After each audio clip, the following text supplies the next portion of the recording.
Sobat Barabas, kembali lagi di Barabas Media. Bertemu lagi dengan saya, Silma, dalam program Rabuku.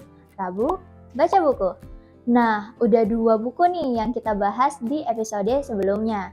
Dan kali ini kita bakal ngebahas satu buku yang cukup unik, yaitu judulnya Metamorfosa. Metamorfosa ini gambar ikoniknya kupu-kupu. Nah, apa sih ikonik kupu-kupu ini nandain apa sih dan gimana? Nanti kita bahas ya. Dan teman-teman, buku ini adalah buku yang lahir dari kegelisahan di perkembangan AI, yaitu Artificial Intelligence. Nah, buku ini menceritakan dan menjanjikan peningkatan produktivitas yang besar tentang terkait AI itu sendiri. Namun, di buku ini kehadirannya juga menjadi disrupsi bagi pasar kerja. Nah, Metamorfosa ini adalah sebuah catatan yang berakhir menjadi perjalanan spiritual dalam mencari kebahagiaan. Buku Metamorfosa ini terbagi menjadi 5 keping. Nah, di keping pertama, judulnya adalah Roda Penggerak Dalam Diri. Nah, roda penggerak dalam diri itu gimana sih? Roda penggerak dalam diri ini itu tuh berkaitan dengan yang namanya motivasi. Jadi, di awal cerita ini, Pak Puja menceritakan gimana sih perjalanan dia untuk mencari jati diri dia dalam membentuk sebuah motivasi. Nah, Pak Puja dahulunya memiliki motivasi yang besar. Beliau ingin menjadi seorang pemrogram yang sangat terkenal, dan beliau menjadikan sebuah baris kode itu sebagai manifestasi yang dimana nantinya akan meningkatkan ambisi dia terhadap pemrograman ini sendiri. Nah, teman-teman, ternyata setelah beliau bertemu dengan beberapa orang penting, itu mengubah sudut pandang beliau mengenai motivasi. Setelah beliau bertemu dengan banyak orang individu yang luar biasa, beliau sadar bahwa motivasi itu lebih sederhana, lebih personal, dan juga lebih mulia. Nah, beliau bertemu dengan banyak orang yang memiliki motivasi yang beragam, dan dari motivasi-motivasi itu beliau berhasil mengambil 5 prinsip penting dan menjadi benang merah dari kehidupan mereka. Yang pertama, ada di niat baik yang sederhana tapi kuat. Nah, seseorang yang memiliki tujuan yang mulia lebih besar daripada sekadar kepentingannya pribadi. Jadi, banyak dari para tokoh-tokoh yang ditemui oleh Pak Puja ini mengatakan bahwa mereka memiliki motivasi yang tinggi terhadap orang ramai dibandingkan kepentingannya mereka sendiri. Jadi, mereka tidak hanya berfokus pada individual mereka masing-masing, tapi mereka juga melihat sudut pandang dari orang-orang yang akan berdampak dari motivasi mereka itu sendiri. Nah, yang kedua, berlatih tanpa henti dan terus belajar. Nah, menyadari bahwa pengembangan diri itu adalah kunci untuk meraih kesuksesan. Jadi, Pak Puja ini menyatakan bahwa ketika motivasi kita itu udah ada, kita harus sering berlatih tanpa berhenti dan terus belajar. Karena dengan kitanya berlatih nanti sendiri, dengan sendirinya, semua pembelajaran-pembelajaran yang kita lalui itu akan membentuk gimana pola pikir kita dan akan menjadi salah satu kepribadian dari kita itu sendiri. Dan yang ketiga itu ketekunan dalam meniti karir. Nah, mereka yang udah memiliki motivasi akan menghadapi setiap tantangan dengan konsisten dan juga penuh dedikasi. Jadi mereka menyerahkan atau mencurahkan segala sesuatunya kepada mereka inginkan itu sendiri untuk mencapai sebuah motivasi mereka atau tujuan mereka itu tadi dengan menghapus berbagai rintangan yang telah dilalui oleh mereka. Yang keempat, berkembang bersama komunitas. Nah, jadi mereka yang memahami bahwa kekuatan kolektif atau kebersamaan itu dapat membantu mencapai tujuan yang lebih besar.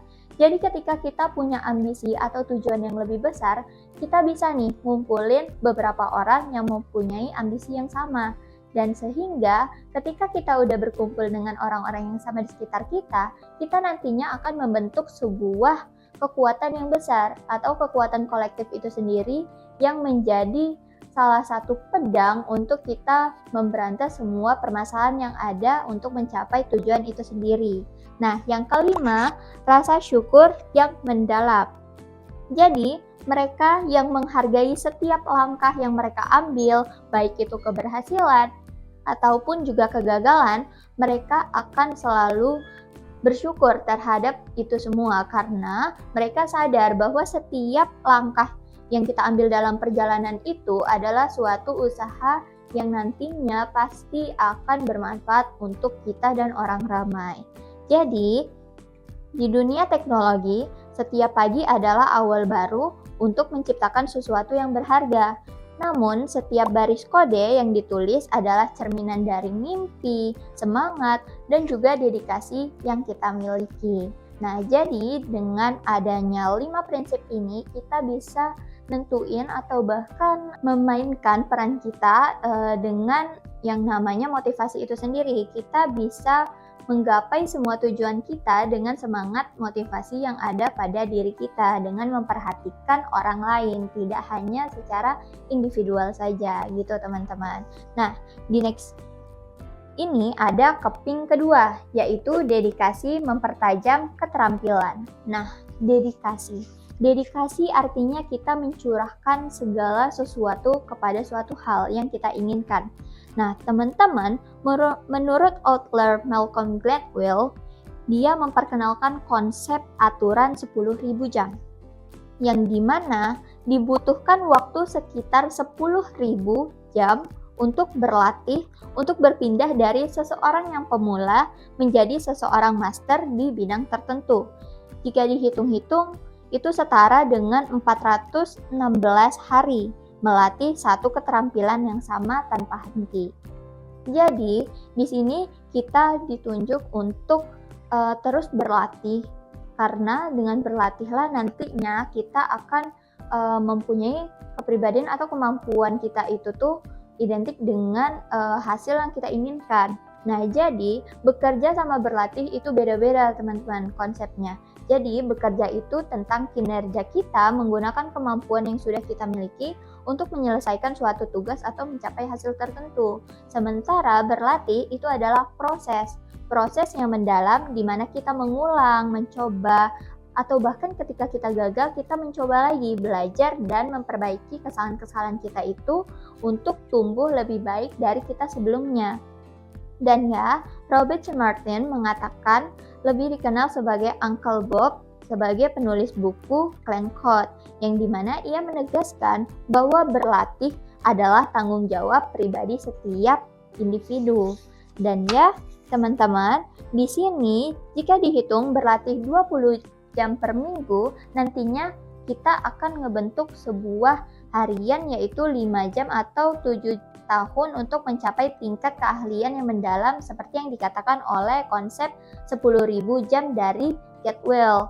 Nah, teman-teman, kita kan udah tahu nih 10.000 jam untuk mencapai Headmaster gitu.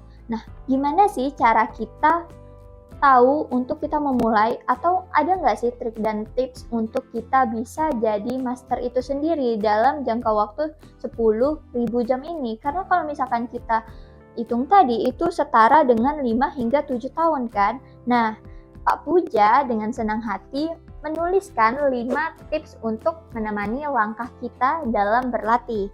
Nah, di tips pertama, pilih satu bidang dan tekuni secara konsisten. Jadi, fokuslah pada satu bidang tertentu, seperti bahasa pemrograman atau framework atau bahkan sektor industri tertentu. Yang dimana dengan kita fokus, kita bisa berkesempatan ahli di bidang itu.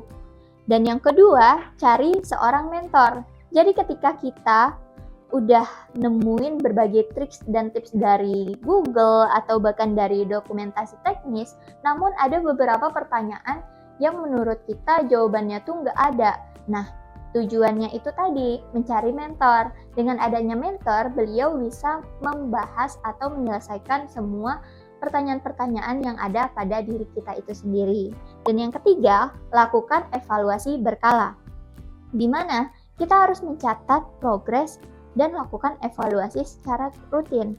Hargai pencapaian kecil yang sudah kita raih dan hindari membandingkan diri kita dengan orang lain. Karena proses untuk kita mencapai kesuksesan itu tidak diukur dengan target yang digapai orang lain. Orang lain, dan kita adalah kita, gitu teman-teman. Dan yang keempat, jangan lupa istirahat. Nah, banyak nih perjalanan menuju 10.000 jam itu kan panjang, dan istirahat itu cukup harus untuk membentuk kita menjadi lebih baik, yang dimana agar kitanya nanti tidak kelelahan. Dengan kita istirahat, kita tidak kelelahan, jadi ketika kita mencapai target-target itu, untuk kita rutin berusaha untuk mencapai target-target itu, kita tuh tidak terpressure gitu. Jadi ketika kita udah memiliki waktu istirahat yang cukup, nah sehingga motivasi kita juga nggak menurun untuk mencapai tujuan-tujuan kita itu tadi. Dan yang kelima, yakin pada bidang yang Anda pilih. Jadi ketika kita udah memilih bidang yang ingin kita tekuni, itu kita harus yakin bahwa kita nantinya pasti ahli di bidang itu. Karena apa? Keyakinan ini akan menjadi bahan bakar utama untuk kita menghadapi tantangan yang akan datang di kemudian yang akan datang gitu. Jadi ketika kita yakin dengan pilihan kita itu tadi, nantinya dengan sendiri kita ketika melewati masalah itu juga kita akan yakin bahwa kita mampu menyelesaikan dan melewati masalah-masalah yang kita hadapi untuk mencapai tujuan kita itu tadi. Dan ya, di sini ada pengalaman Pak Puja, yang dimana setiap harinya beliau itu latihan membuat aplikasi sederhana, baik itu kalkulator, aplikasi box, atau aplikasi alarm. Dan yang dimana awalnya sederhana ini tetapi lama-lama bertambah kompleksitasnya. Dan ya, beliau setelah berusaha ini, setelah latihan membuat aplikasi sederhana ini dan menjadi kompleks, beliau itu mendirikan sebuah perusahaan namanya Ready Labs. Yang dimana Ready Labs ini itu tuh berisi tentang perusahaan yang mengembangkan teknologi dengan 20.000 mahasiswa untuk mengembangkan aplikasi mobile. Yang dimana dahulunya Pak Puja ini sering mengikuti lomba hackathon dan dijuluki sebagai Hack Talented oleh beberapa rekan medianya. Jadi waktu awal pendirian perusahaan ini, bahkan CEO foundernya juga termasuk Pak Puja itu sendiri masih terjun langsung untuk membuat aplikasi itu sendiri. Dan ya, setelah mereka berhasil improve, akhirnya beliau menghasilkan rekor terbanyak membuat 1.000 aplikasi dalam 2 hari. Nah, ada di sini tips menjadi general atau spesialis. Jadi, konsep menarik perkembangan di kalangan profesional itu diyakini sebagai test-fit person, yang dimana konsep ini menghubungkan keahlian dalam di satu bidang spesifik dengan pemahaman umum yang luas pada bidang lainnya. Jadi, the shelf-fit person ini ketika kita memiliki bidang umum kita, di mana kita mempunyai konsep dasar kita, nantinya ketika kita udah menguasai bidang lainnya, itu nanti akan sejalan dan membuka celah kita untuk masuk ke bidang-bidang lainnya, yang dimana tentunya itu akan membuka celah kita dalam membuka lapangan pekerjaan kita itu sendiri. Dan ya, dengan adanya test fit ini, kita tidak hanya memiliki keunggulan sebagai ahli di satu bidang, tetapi kita juga fleksibilitas untuk bekerja lintas tim dan memahami bagaimana sistem yang lebih besar itu bekerja. Nah, masuk ke keping ketiga, yakni titian karir talenta digital. Nah, titian karir talenta digital ini awalnya itu adalah sebuah acara yang dimana sebuah platform yang dirancang untuk membantu menjembatani dunia akademis dan dunia profesional bagi para lulusan baru. Nah, awalnya ini berisi lomba-lomba yang diikuti oleh mahasiswa, dan ya, proses ini menjadi salah satu studi yang memastikan bahwa kita siap untuk masuk ke dunia profesional itu sendiri. Jadi platform ini mewadahi mahasiswa-mahasiswa untuk siap memasuki dunia profesionalnya. Dan ya, titian karir terpadu ini menjadi semacam gerbang besar menuju perjalanan karir dari para mahasiswa. Nah, proses ini gabungan dari banyak faktor, termasuk itu dari kecocokan budaya, nilai pribadi, hingga aspirasi jangka panjang. Dan ya, semua itu dilakukan oleh perusahaan dan kandidat untuk memiliki sinergi yang baik. Nah, diibaratkan perjalanan karir itu seperti mendaki sebuah gunung yang diselimuti kabut yang tebal. Jadi, kita tidak bisa selalu melihat gimana jelasnya puncak gunung itu berada. Tetapi langkah kecil kita yang konsisten itu akan membawa kita mendekati tujuan kita. Nah, jadi maksudnya ketika kita mempersiapkan diri dan terus belajar dengan hal-hal baru, kita mulai langkah demi langkah, nantinya langkah demi langkah yang relevan itu akan menggapai sebuah tujuan kita yang pasti, teman-teman. Nah, jadi ada dua konsep jalur. Yang pertama itu individual contribution atau IC, dan juga jalur manajerial. Jadi ketika kita ingin menjadi seorang software engineering, kita bisa memilih jalur individual contribute, yang dimana nantinya kita akan berfokus pada teknis, yang dimana itu biasanya perjalanannya dimulai dari junior developer, senior developer, dan juga mencapai posisi distributed engineering atau technical fellow. Dan ketika kita ingin memilih fokus pada manajerialnya, kita bisa memilih di jalur manajerial, yang dimana kita bisa memulai dari PI engineering dan juga engineering manager. Jadi gitu teman-teman, ada banyak jalur yang dimana nantinya jalur-jalur itu sepenuhnya kita yang pilih. Jadi ketika kita mau menjadi spesialis atau bahkan kita menjadi manajerial, itu kita bisa memilihnya teman-teman. Nah, oke, next di keping keempat, yaitu meluaskan kebaikan melalui komunitas. Jadi teman-teman, teori Maslow, setiap individu secara alami memiliki dorongan untuk memenuhi kebutuhan hidupnya dalam berbagai tingkatan. Pada puncak hierarkinya, akhirnya terdapat aktualisasi diri, yaitu kemampuan untuk mencapai potensi penuh seseorang dan memberikan dampak bagi sekitarnya. Jadi, berbagi adalah salah satu kebutuhan yang paling mendasar dalam hidup manusia. Dan ya, entah kenapa berbagi itu adalah bentuk rasa syukur, empati, atau sekedar keinginan untuk memberikan dampak kepada sekitar. Nah, sebagian kecil dari kita berbagi itu bukan yang namanya mengurangi atau merugikan kita. Karena dengan berbagi, nantinya kita akan mengasah kepribadian, mengasah talenta kita, sehingga kita nantinya itu akan menjadi pembuka atau jalan untuk kita itu sendiri. Jadi di sini mengatakan bahwa komunitas itu menjadi salah satu wadah untuk kita berbagi, yang dimana nantinya melalui komunitas ada 3 hal utama yang akan kita dapatkan. Yang pertama itu belajar berkomunikasi di depan umum. Nah, awalnya Pak Puja ini kan hanya sebagai penonton biasa yang ikut dalam berbagai acara seminar. Nah, lama-kelamaan para senior di komunitas ini mengajak mendorong para pemuda dari komunitas ini untuk ikut berbicara di depan umum, hingga pada akhirnya itu tuh membangun rasa kepribadian mereka, rasa percaya diri mereka, dan mengasah kemampuan komunikasi mereka, sehingga ini nantinya akan menjadi celah penting dalam dunia profesional mereka. Dan yang kedua, interaksi multikultural, yang dimana interaksi multikultural ini memperluas wawasan dan membantu Pak Puja dalam memahami pentingnya keberagaman dalam menciptakan inovasi. Nah, dalam komunitas itu tentunya terdiri dari beberapa budaya, ras, agama, dan juga suku. Nah, ini yang dimanfaatkan oleh Pak Puja untuk menciptakan inovasi-inovasi yang sesuai dengan yang ada pada interaksi multikultural itu sendiri. Dan yang ketiga, mendorong inovasi, yang dimana dengan kita mengikuti lomba-lomba, nantinya kita akan memicu rasa ingin tahu setiap anggotanya.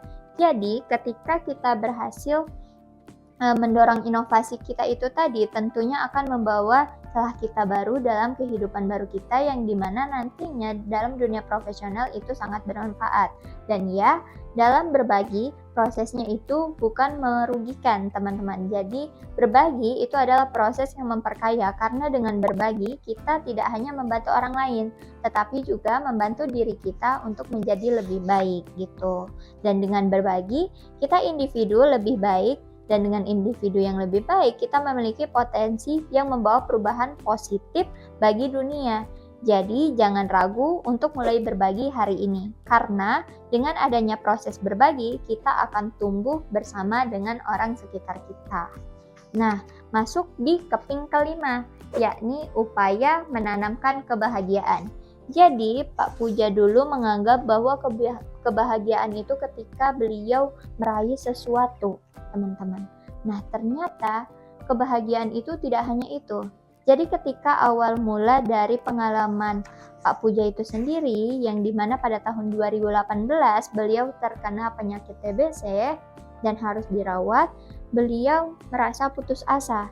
Dan pada malam itu juga untuk pertama kalinya beliau menghadapi hidup yang benar-benar ditakuti oleh rasa kematian atau takut akan kematian, yang dimana beliau tidak bisa leluasa bermain dengan anak-anak, dengan keluarga, dengan istrinya, dan rasa itu yang menyedihkan, yang memperburuk dan bahkan menghancurkan motivasi dari Pak Puja itu sendiri terhadap dedikasinya terhadap profesinya. Dan ya, namun dari pengalaman-pengalaman itu Pak Puja berhasil memberi ruang untuk diam merenung, dan beliau mendapati bahwa inilah cara Tuhan untuk menunjukkan pentingnya rasa syukur dan kesabaran. Jadi dari pengalaman Pak Puja itu sendiri, dari terkena penyakit dan beliau juga terhalang untuk interaksi dengan keluarga, dengan teman, dengan anaknya, disitulah beliau sadar arti penting dari rasa syukur dan kesabaran. Dan ya, beliau evaluasi dirinya terhadap pengobatannya. Beliau mengikuti prosedur medis, menjaga pola makannya, dan ya setelah itu beliau berhasil dinyatakan lulus, dinyatakan sembuh dari penyakit beliau. Dan ya di situ beliau mengatakan bahwa rasa syukur bukan hanya tentang mengucapkan terima kasih kepada Tuhan, tetapi juga tentang memberi kembali kepada sesama. Jadi dari situ beliau memandang dunia sebagai sesuatu yang harus disyukuri. Jadi ketika beliau menciptakan sebuah atau sesuatu, beliau juga memikirkan apa sih dampaknya untuk orang sekitarnya.